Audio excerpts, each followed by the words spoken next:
Alors la vraie question, c'est qu'est-ce que je vais vous faire comme chronique aujourd'hui? Eh bien, c'est très simple, on va repartir à nouveau dans les chroniques du folklore. Parce que oui, quand j'ai pas le temps de bosser une chronique, qu'est-ce que je fais? Bah, je prends une créature et je vous en parle. Et ce qui est chouette, c'est que le monde entier, les cultures, regorgent toutes de créatures plus mystérieuses les unes que les autres. Et je vous propose de découvrir aujourd'hui une créature bien particulière, notamment au travers d'un extrait son que j'ai placé sur le Discord. Ne sens rien. J'ai faim.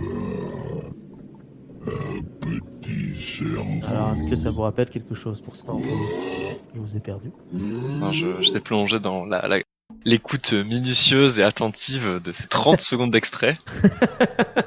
Qui se mène est tranquillement en train de terminer, en train de se demander what the fuck is that Qu'est-ce que shit. c'est que cette chose? Peut-être une goule ou un zombie, comme elle parle de manger le cerveau. Ah, une Donc, goule ou un zombie. Pas loin, Comme- pas loin. alors, c'est Moi, pas moi, j'ai reconnu ce que c'était parce que j'ai beaucoup joué à ce jeu étant petit. C'est l'abomination dans World of Warcraft. J'ai Ah, même et- reconnu la musique enfant qui m'a rappelé beaucoup de souvenirs.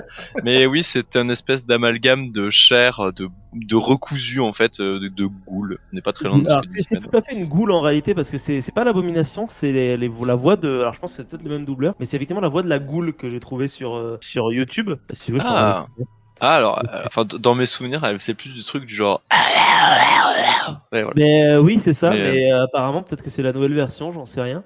Mais du coup, je, c'est la seule que j'ai ouais. trouvée. Et tiens, je t'ai mis le lien Non, sur. pourtant Reign of Chaos, c'est ça. Donc, mais non, mais après, il me semblait que c'était l'abomination. Moi, mais écoute, ma foi, si tu me dis que c'est les goûts, je te crois bien parce qu'elles disent plus ou moins la même chose. Hein. Grosso merdo, on a faim, on C'est veut manger, l'abomination quoi. méditerranéenne, Voilà. c'est un amas de goules. C'est Donc, un amas de ghouls, hein, donc concrètement, c'est la même chose. et donc, du coup, aujourd'hui, on va parler de ghouls. Alors, du coup, je vais vous poser la question, parce que comme toujours, quand je fais mes chroniques, c'est en fait vous qui faites mes chroniques. C'est quoi une ghoul pour vous? je dirais que c'est une sorte de mort-vivante, non? Ouais, ok, donc Et mort-vivant. puis, c'est un personnage issu du folklore du Moyen-Orient, il me semble. Ok, ouais, pourquoi pas. Et toi, Mika, qu'est-ce que t'en penses de tout ça? Moi, je crois que oui. Je crois que historiquement, le nom, c'est pas comme nous on l'écrit, c'est-à-dire G-O-U-L-E. Il me semble que c'est G-H-O-U-L. Effectivement, Ouais. je pense qu'Ismen se trompe pas et que oui, ça doit désigner une sorte une forme un petit peu de zombie vaudou, alors que le vaudou c'est plus dans l'Amérique ou les Caraïbes. Oui. Là, je pense que c'est plus une personne effectivement qui aurait été dépossédée de son âme et en constante recherche de nourriture. Enfin, j'ai un truc comme ça. C'est un peu ça, effectivement. Parce que oui, la ghoul, c'est une créature légendaire que l'on trouve au sein du folklore pré-islamique. Alors vous devez sans doute vous demander ce que c'est que le folklore pré-islamique. Eh bien c'est très simple, le folklore pré-islamique, comme son nom l'indique, c'est le folklore juste avant l'islam. Donc le folklore du Moyen-Orient avant l'arrivée de l'islam, en fait, hein, tout simplement. D'ailleurs, il existe, et c'est là où ça va devenir assez intéressant et surtout assez flou, il existe en réalité beaucoup de versions de la ghoul, car le mythe, c'est perpétué de l'Afrique du Nord jusqu'à la Perse, voire même jusqu'à l'Inde. Donc le mythe de la goule, ça comprend vraiment tout ce qu'on pourrait aujourd'hui appeler l'Orient, tout ce qui est en lien avec ce qui a un jour possédé entre guillemets les grands califats islamiques. Donc il est possible que ce soit eux qui aient amené la goule dans ces différentes régions. Ce qui signifie que le point de départ de la goule, on la connaît en réalité pas du tout. Du coup, la question qu'on peut se poser, c'est la suivante, c'est qu'est-ce que c'est une goule réellement? Eh bien, déjà de base, dans le folklore pré-islamique, la goule, c'est une créature qui serait capable de changer de forme. Elle peut se cacher n'importe où, mais si vous avez un doute, vous pouvez regarder les pieds, car elles sont reconnaissables à leurs pieds fourchus. C'est le seul élément inchangeable de leur corps. Leurs formes de prédilection sont bien évidemment les hyènes, ou encore les femmes. Ah, Très sympa, là-dedans on part sur une bonne ambiance. oui. C'est cool. On adore ça ici. La goule affectionne bien évidemment le désert, puisque c'est une hyène, les endroits où il y a des morts, comme par exemple des maisons abandonnées où des gens sont morts, ou des charniers. Mais ce qu'elle préfère le plus, ce sont les cimetières, car c'est là qu'elle va y trouver sa source de nourriture préférée, des cadavres. Des petits cadavres au petit déjeuner, des cerveaux en décomposition. Ça qui est vraiment chouette, c'est que c'est un animal, c'est une créature d'ailleurs plutôt qu'un animal, qui est absolument sympathique. Et c'est là que ça va devenir intéressant, c'est parce que j'ai justement eu un espèce de lapsus un peu révélateur, j'ai dit créature, parce que cette goule, elle a été transformée au fur et à mesure des âges. Et ça va en réalité commencer avec l'arrivée de l'islam. Avec l'islam, c'est un peu le même principe qu'avec la religion chrétienne en Europe. On prend les créatures du folklore préexistant et on les transforme pour les adapter finalement à son propre folklore, à sa propre mythologie, on va dire, religieuse. Donc, selon l'islam, on dit que les ghouls sont les descendants d'Iblis. Est-ce que vous connaissez Iblis ? C'est un ange, il me semble, ou C'est un quelque ange, chose. exactement, pas n'importe lequel, c'est un ange déchu. C'est Satan en fait. Un peu comme Satan. Ouais, non, mais c'est le même, hein, honnêtement, à chaque fois. En fait, Shaitan, c'est Satan, et Iblis, c'est plus ou moins Lucifer, quoi, si on voulait faire des équivalents très très simplistes. Et en fait, ce seraient donc des créatures noires, poilues, avec des cornes et des griffes acérées. Donc, véritablement, des démons, en fait, tout simplement. Toutefois, petit à petit, il semblerait que on change un petit peu de principe pour ce qui est des ghouls. On va de plus en plus plutôt les associer à ce qu'on appelle des djinns. Alors un djinn, qu'est-ce que c'est ? C'est une créature spirituelle. Et c'est là que cette chronique va m'être utile, c'est qu'en fait elle va me permettre de teaser une autre chronique que je ferai dans le futur, plus précisément justement sur les djinns. Est-ce que c'est là le début d'une série de chroniques sur des créatures orientales ? Je ne sais pas, peut-être, je ne suis pas voyant, je ne vois pas dans le futur. D'autant plus qu'il s'agit de la deuxième promesse que je fais en moins d'une semaine, après avoir promis de faire des chroniques sur des créatures du folklore japonais. Bref, je m'égare. La goule. Excusez-moi, mes notes, c'est un fourre-tout de l'enfer. En plus, c'est bien parce que ça rebondit bien sur le fait que du coup ce soit des créatures infernales, tout ça. C'est pas mal. J'aime bien le jeu de mots. C'est génial parce que j'allais me dire que j'allais couper ce passage au montage, mais en fait, peut-être pas du tout. Jamais. Alors, en fait, la première trace que l'on a des ghouls, c'est présent en réalité par écrit dans les contes des 1001 nuits.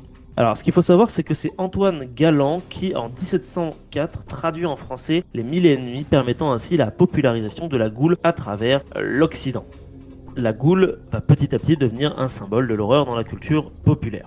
Dans les contes des 1001 nuits, alors je vous dis très rapidement comment on le trouve. En gros, c'est dans l'histoire de Jirib, qui est un prince rebelle qui combat une famille de ghouls qu'il parvient à vaincre en les réduisant en esclavage et en les convertissant à l'islam. Alors, j'ai pas non plus lu le conte de mon côté, mais je trouve ça intéressant quand même d'avoir cette petite trace parce que ça montre aussi que finalement on prend encore une fois une créature d'un folklore et il est combattu finalement par la nouvelle religion qui arrive, converti et réduit en esclavage. Je trouve que les mots sont assez intéressants. Et donc du coup, revenons à notre Antoine Galland. Comme je vous le disais, c'est lui qui en 1704 traduit en français les 1001 nuits. Certes, c'est la deuxième fois que je le dis. En fait, la créature est popularisée dans l'Europe occidentale au travers des œuvres de grands écrivains tels que Edgar Allan Poe, chez qui finalement on retrouve la capacité de la goule à se transformer en femme dans plusieurs de ses romans. C'est également le cas du romancier Paul Féval, qui en fait quant à lui la femelle du vampire dans son livre La Vampire en 1856. En fait, ce qui est intéressant, c'est que quand la goule va arriver dans le folklore populaire européen, il va s'opérer une sorte de fusion un petit peu étrange entre la goule, mort-vivant, bien évidemment, enfin associé en tout cas au principe de mort-vivant, et collé finalement à ce qu'est le vampire. Deux créatures qui se nourrissent d'êtres humains, bon, plus de cadavres en ce qui concerne la goule, mais d'êtres humains quand même, elle va pas hésiter à dévorer des gens, et petit à petit ces deux vont finir par se fusionner d'une certaine manière un petit peu dans l'esprit des gens. Ce qui est intéressant, c'est que petit à petit, le vampire étant plus présent dans l'esprit populaire, la goule va plutôt devenir une sorte de serviteur du vampire. Mais c'est surtout chez Lovecraft que l'on va retrouver l'aspect véritablement monstrueux des ghouls, en les faisant retourner à l'état de créatures nécrophages que l'on peut d'ailleurs croiser dans les contrées des rêves. D'ailleurs, dans le jeu de rôle adapté de son œuvre, L'Appel de Cthulhu, on peut y retrouver l'idée de la métamorphose. En effet, les créatures seraient entre autres capables d'absorber les souvenirs de ses victimes et même de prendre leurs apparences. D'ailleurs, il me semble aussi que dans le jeu, il est précisé que si l'on vit à côté d'une goule sans s'en rendre compte trop longtemps, on peut finir par être ghoulifié soi-même petit à petit. Qui est un peu triste. Et donc, comme je le disais tout à l'heure en me trompant de moment pour le dire, la goule est en fait devenue, grâce finalement à ses transferts en Europe, petit à petit un véritable symbole de l'horreur dans la culture populaire. On la retrouve d'ailleurs dans des séries télé comme Supernatural, mais aussi dans des mangas comme Tokyo Ghoul ou Hellsing. Parfois aussi dans des jeux vidéo tels que justement Warcraft ou World of Warcraft. Bref, la goule, c'est un personnage mystérieux qui est pas très connu, sur lequel finalement on ne sait pas grand chose, parce que même si ma chronique est entièrement décousue, la vérité c'est que j'ai essayé tant bien que mal de faire des recherches sur l'internet, et qu'en fait à chaque fois ce qu'on trouve, c'est toujours la même chose. La goule restera donc pour toujours un mystère, car au final, à l'instar du croque-mitaine, on peut en faire ce que l'on veut. C'est très très beau. Très poétique en même temps. Eh Surtout oui. quand on parle de quelque chose d'absolument décharné et très mystérieux. Si ce petit instant passé en notre compagnie vous a plu et que vous avez envie d'en passer d'autres avec nous, eh bien n'hésitez pas à vous abonner, mettre un petit pouce bleu, partager la vidéo ou encore nous suivre sur les réseaux sociaux. Sachez que vous pouvez aussi écouter cet épisode dans son entièreté et pour cela vous n'avez qu'à vous rendre dans la description de la vidéo. Je vous dis à très bientôt pour à nouveau écouter un petit peu de tout et surtout un petit peu de rien.